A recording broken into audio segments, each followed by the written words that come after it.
Assalamualaikum warahmatullahi wabarakatuh. Keluarga adalah ikatan jiwa yang penuh kasih, saling mempercayai, dan saling memahami. Tak ada yang lebih penting selain menjaga keluarga. Keluarga yang hangat terkadang menjadi sangat hangat, alias panas, karena percikan-percikan kecil yang mungkin timbul karena terlalu lama berkumpul bersama. Bagaimana cara mengatasinya? Dan kemudian, bagaimana para pasangan muda yang baru menikah di dalam pandemi ini? Apa saja yang harus mereka ketahui? Nah, bersama saya dan Ustadz Cecep, mari kita belajar bersama dalam YouTube istimewa saya, Ola Ramlan Bersama Islam.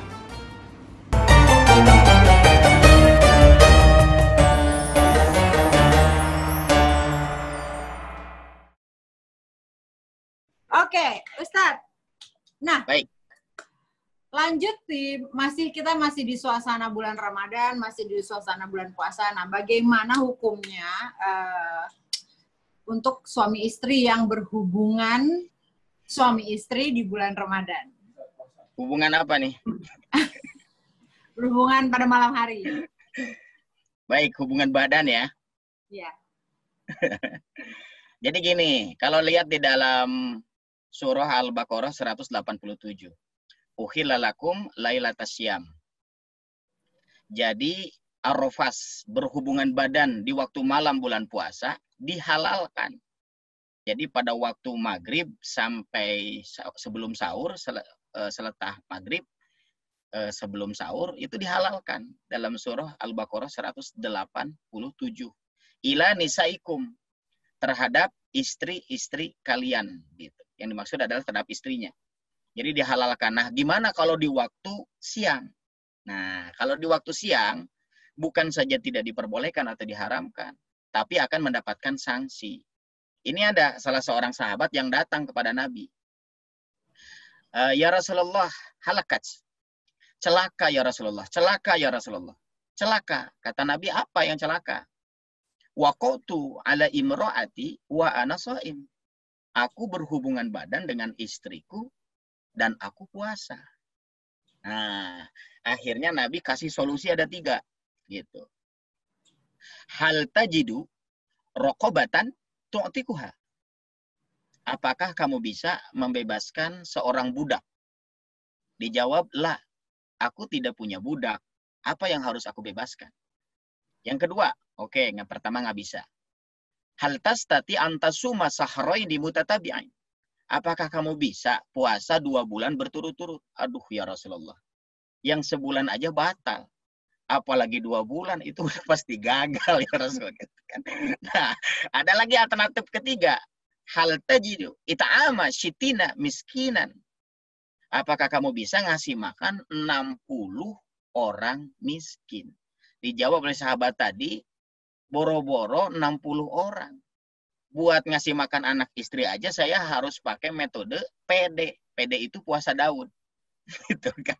Buat ngasih makan keluarga aja Senin puasa, Selasa libur, Rabu puasa, Kamis siap-siap sahur gitu.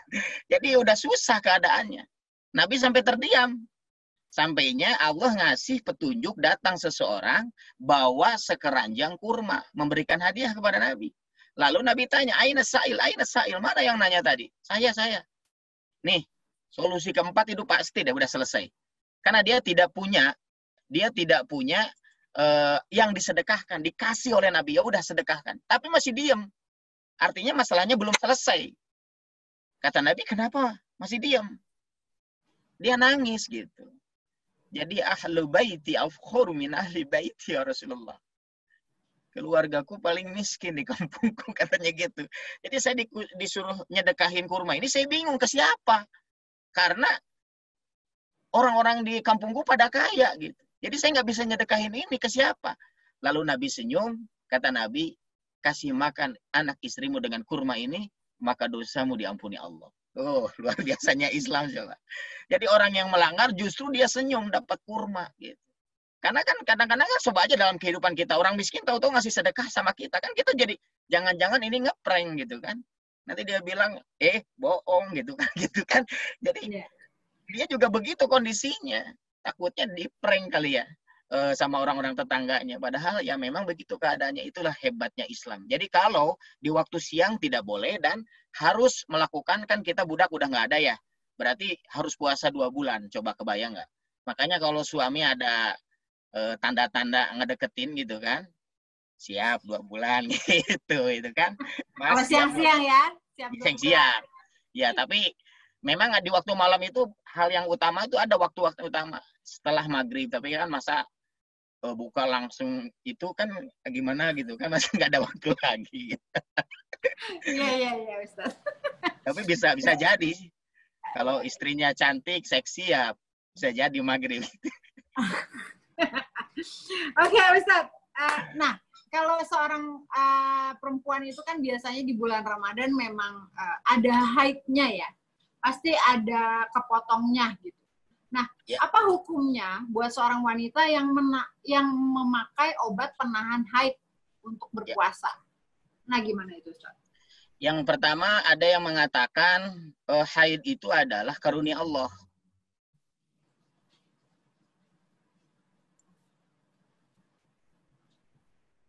Ya, Ustaz. Ini nggak ada gambarnya ya? Sebentar. Baik. Ada ya, jelas. Barusan bilang. Ya. Yang pertama mengatakan bahwa haid itu karunia dari Allah. Jadi memang harus diterima oleh wanita. Makanya tidak usah minum pencegah haid. Ya, makan pencegah haid. Kemudian yang kedua adalah membolehkan. Nah, saya ambil saja lembaga fatwa Mesir, Dr. Ali Jum'ah Muhammad. Bagaimana wanita yang mengkonsumsi obat pencegah haid? Menurut Dr. Ali Muhammad Jum'ah Muhammad, dia mengatakan bahwa mengkonsumsi pencegah haid pada waktu Ramadan itu diperbolehkan dan puasanya dianggap sah. Nah, apalagi kalau pada waktu haji. Kalau pada waktu haji itu justru nggak apa-apa. Kenapa? Karena bisa jadi itu ibadah sekali seumur hidup. Jadi pakai obat tersebut sehingga dia tidak haid dan bisa sempurna melaksanakan ibadah, tidak apa-apa. Tapi sebaiknya untuk bulan puasa sih sebaiknya katanya ada yang mengatakan tidak, terima saja apa adanya gitu kan. Tapi walaupun pakai ya nggak apa-apa menurut lembaga fatwa Mesir. Masih sah ya. Jadi buat perempuan, buat mungkin teman-teman saya, sahabat-sahabat saya yang memang bertanya-tanya kan kadang-kadang kan biasanya kalau udah haid itu sekitar seminggu. Terus kemudian untuk bayar itu kan kadang-kadang lupa gitu loh. Atau mungkin udah keenakan, nggak berpuasa, akhirnya lupa untuk membayar. Nah, mungkin dengan situasi kan lagi puasa semuanya, nah mungkin dia pengen minum obat pencegah haid, ya berarti tidak apa-apa. Tidak apa-apa. Ada yang membolehkan. Oke. Nah, kalau misalnya dalam masa karantina seperti ini nih, Ustadz, kan suami istri di rumah terus, kadang-kadang kerja online, kadang-kadang meeting Zoom. Nah, kalau kita tuh selain sudah melakukan itu, selain ibadah, sebenarnya kalau main game terus atau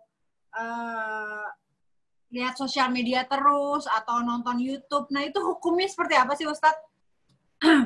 Jadi gini, ada Nabi pernah bersabda, min husni islamil mar'i tarkuhu ma la ya'ni. Kesempurnaan ibadah seorang muslim itu adalah meninggalkan apa yang tidak berguna. Rubba so'imin laisalahu min syamihi ilal juwal atas. Banyak orang yang puasa dia tidak dapat apa-apa karena dia melakukan apa yang tidak berguna. Nah, main medsos dan juga main game, apakah termasuk kategori itu? Kalau termasuk kategori itu, maka harus dihindari. Justru kadang-kadang main medsos kepo-kepoan gitu kan dengan tetangga, jadi kita ngomongin orang deh. Gitu. Kepo-kepoan ya? Iya gitu kan. Tapi kalau main medsosnya seperti Mbak Ola kan, bikin YouTube, ngundang ustadz, kemudian banyak orang tahu tentang hukum agama, itu jadi boleh. Malah jadi berpahala, bener nggak? Ya, amin, kan? Amin. Betul. Terus sekarang main game online, jangan dikira main online tidak bermanfaat. Bahkan orang yang bayarannya tertinggi sedunia dari bayaran YouTube, itu gara-gara dia main game. Di-upload di YouTube gitu kan. Itu yang terbesar sedunia kan gara-gara game. Nah, iya, kalau orang dapat duit dari situ, kemudian duitnya digunakan untuk membiayai yatim piatu, pesantren, itu bukan lagi tidak berguna tapi berguna banget gitu. Malah jadi pahala yang besar. Jadi harus jelas dulu gitu. Harus cerdas. Makanya sekarang main medsos cerdas, main game online juga cerdas di bulan puasanya. Karena kalau nggak cerdas itu ya sudah repot. Contoh orang cerdas adalah orang yang minjemin duit sama orang untuk biaya operasi plastik. Kenapa nggak cerdas? Karena nanti nagih bingung wajahnya kayak gimana. Ya benar-benar. Jadi memang kita sebenarnya dalam hidup itu ya, kita lakukan sesuatu itu tergantung manfaatnya. Ya benar ya Ustadz ya. Ya, jadi kita harus tahu nih manfaatnya tuh ada atau enggak. Kalau memang tidak bermanfaat ya nggak ada faedahnya juga, ya kan Ustadz? Ya. Nanti saya mau bikin YouTube, nanti yang saya undang Ustazah Ola. Amin. Nah, kalau biasanya di bulan Ramadan tuh kan kita tuh sering mandi. Nggak mandi sih, selain mandi mungkin sikat gigi atau berkumur dengan penyegar mulut. Nah, itu hukumnya apa Ustadz? Jadi gini, malam yadkhul khulqah wa huwa shaim, kata Nabi. Selama tidak masuk ke rongga tenggorokan, jadi la ba'sa, tidak apa-apa. Nah, sekarang mandi gimana? Ya kalau selama tidak ada air yang masuk ke tenggorokan ya nggak batal. Tidak membatalkan. Ataupun juga pakai apa sih buat yang semprot-semprot gitu ya, gosok gigi aja ya. Gosok gigi juga. Atau penyegar. Ya, penyegar gitu. Selama itu masih dalam lingkungan tidak ada yang masuk ke rongga tenggorokan, ya nggak jadi masalah. Asal jangan berlebih-lebihan. Malahan kan pada waktu wudhu juga ada yang namanya berkumur, ada yang namanya istinsak. Jadi masuk ke lubang hidung. Malahan Nabi menjelaskan harus bersungguh-sungguh itu, kecuali bulan puasa. Kenapa? Karena dikhawatirkan ada yang masuk ke rongga tenggorokan. Jadi boleh selama tidak masuk ke rongga tenggorokan. Gitu. Kalau sudah masuk ya membatalkan. Kalau mencicipi makanan, Ustaz? Sama, mencicipi juga boleh. Gitu. Cuma sebaiknya dihindari. Gitu. Karena kadang-kadang nggak cukup sekali deh 20 kali gitu. Kali-kali ya Ustaz ya. Karena gini, kadang ada juga yang pekerjaannya memang mencicipi. Seperti di hotel kan, seorang chef. Dia harus mencicipi. Nah, mencicipi itu masih dalam lingkungan di lidah gitu. Dia tidak masuk ke rongga tenggorokan, jadi tidak membatalkan gitu. Tapi sebaiknya dihindari karena takutnya memang ada yang masuk ke rongga tenggorokan. Oke, jadi memang kalau misalnya tidak masuk ke dalam tenggorokan itu berarti tidak ada masalah. Yang penting di depannya aja ya Ustadz ya. Betul. Sikat gigi pun nggak ada masalah ya Ustadz. Berkali-kali ada masalah. Tidak ada masalah, tapi sebaiknya tidak pakai pasta gitu. Karena pasta juga bisa berisiko untuk masuk ke rongga tenggorokan. Jadi kalaupun mau gosok gigi ya sudah tanpa pasta saja deh gitu. Yang penting pakai air aja misalkan.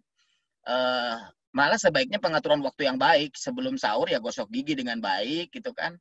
Atau pada waktu juga berbuka gosok gigi juga dengan baik. Karena siap-siap kan untuk tadi dengan suami itu. Okay. Nah, oke Ustadz.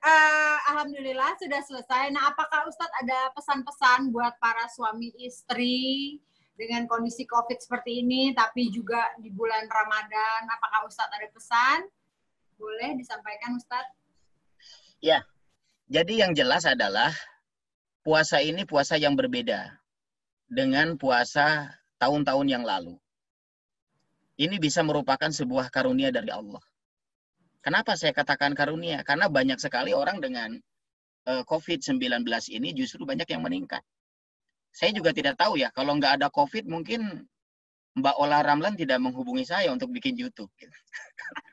Tapi bisa jadi Mbak Ola itu justru ke surga karena bikin YouTube yang memberikan ilmu kepada masyarakat. Nah, kan luar biasa. Bukan hanya masalah finansial. Kalau finansial malah gampang lah Mbak Ola kan.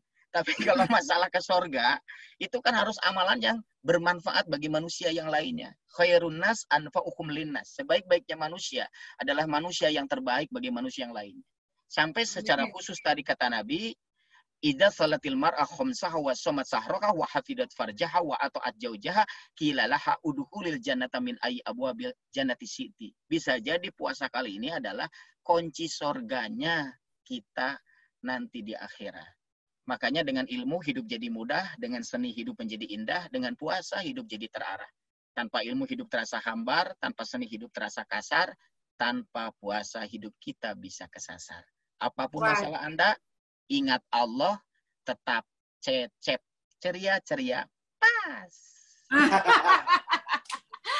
Oke Ustadz, terima kasih banyak buat hari ini. Insya Allah mudah-mudahan memberikan manfaat buat orang banyak.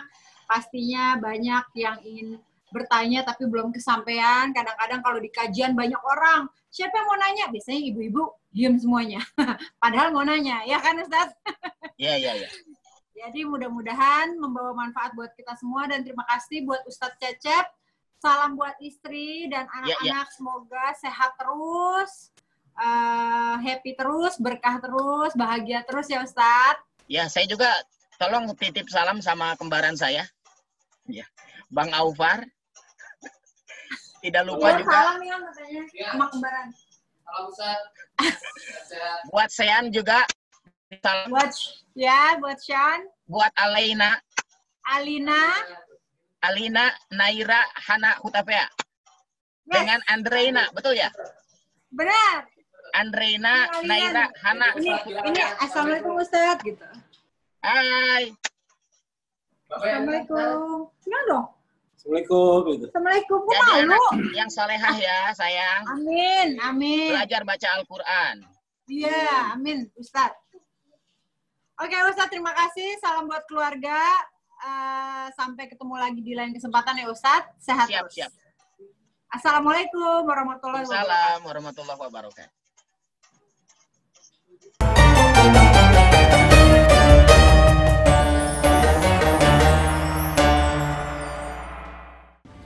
Allah Subhanahu wa Ta'ala mencintai orang-orang yang selalu berjuang memperbaiki diri, keluarga, dan juga masyarakat. Teman-teman, demikianlah obrolan saya dengan Ustadz Cecep. Semoga segala informasi dan cerita yang dibagikan oleh Ustadz Cecep menjadi ilmu yang bermanfaat untuk kita semua. Saya Ola Ramlan, sampai jumpa di edisi berikutnya.